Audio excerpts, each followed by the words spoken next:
All right, let me tell y'all the truth about ego lifting, because y'all pissing me off. Matter of fact, I'm gonna tell you a story. It had to have been like 4 or 5 years ago. I'm in LA Fitness, right? Minding my own business, warming up to get my lift in. So I was doing chest day. It was gonna be incline press. So I'm like, okay, cool, dumbbell incline press. I'm setting my stuff up, getting ready to do my lift. Some dudes that I play basketball with were coming out of the gym. They set up next to me and they start getting ready to do the same thing, like getting ready to incline press as well. So there was this one dude who I really didn't know that well.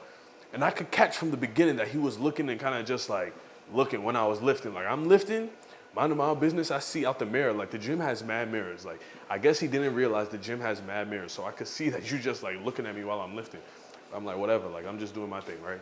Now, a couple of the dudes, the ones that I knew much better, they start gassing me up, kind of like hyping me up, like, oh, okay, I see you, like you lifting a lot of weight, whatever. Mind you, I'm just warming up at this point. Like I didn't even get into my bag yet. I'm kind of just warming up. I'm not in my bag. Then after warming up, I moved the weight up a little bit. I'm doing like 90s or 100s on incline chest press. And when I look over, the weight they were doing was like maybe like 40s or 50s, which is fine. I mean, they don't even really lift like that anyway. So then again, I'm minding my business doing my set, and then the dude I don't know that well, I see him through the mirror, look over one more time, and he goes just like this. He's like, oh, he just ego lifting. What? Ego lifting. Like we just throwing out terms we just learned at this point. Let me be very clear, guys.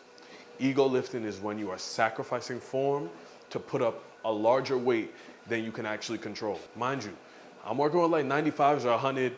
I'm doing sets of 12, like I'm not particularly struggling. I'm going full range of motion. Like this isn't my max. So it's not an ego lift situation in any regard, but he's just saying that because he's doing half the weight. My response was just to go up and weight and exaggerate the full range of motion even more. Like we're not cheating, nothing. You lifting a lot of weight and pushing to your natural limit is not ego lifting. Ego lifting is when you start to sacrifice the gains that you're supposed to be making.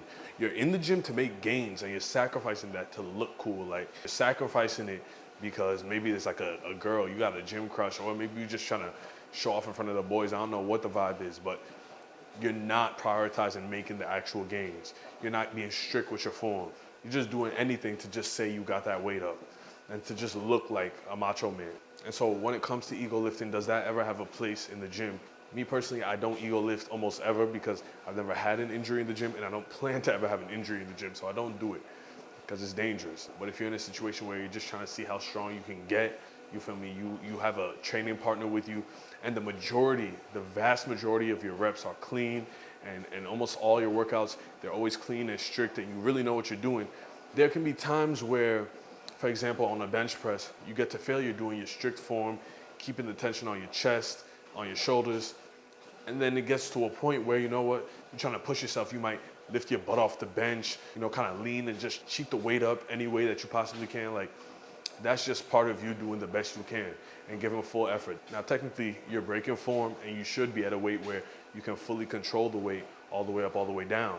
But that's what we do, you feel me? Sometimes you just gotta have that dog in you. You're just trying to get it up by any means necessary. Like, that's just part of the game. I feel like if 95% of your reps are clean, you've earned the right to have a couple reps where, you know, you kind of just muscling that thing up and you're not keeping strict form. You need that. Matter of fact, you need that, I'd argue. Because if you're always stopping where your form is 100% strict and 100% correct, you're probably leaving a little bit of gains on the table. I'd only recommend doing this once you've mastered your form and you really know what you're doing. You're at least an intermediate in the gym and you're not over here risking injury. Complete situation from a beginner going in the gym, picking up like 40-pound curls because that doesn't seem like a lot to him, and, you know, swinging them up like this and not getting any tension on the bicep, just strictly all momentum. Like, that's ego lifting. On top of ego lifting being dangerous, certain muscles are never gonna grow if you ego lift. Like, your side delts are small muscles.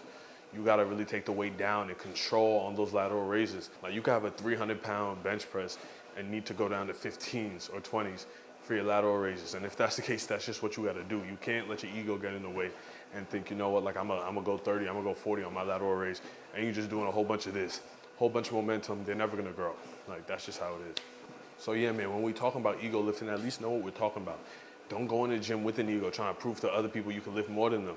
Because at the end of the day, a lot of the people with the best physiques who know what they're doing are using light weights. Light weights are a part of the repertoire. You feel me? They're part of the artillery. You gotta keep that in your tool belt. You gotta have the light weights in your tool belt. You can't only go heavy because the light weights are what allows you to really isolate certain muscles, target them. and overall sculpt your physique better. That's all we got for today, man. I'm gonna catch you in the next one. Click the link in my description. I'm out, man.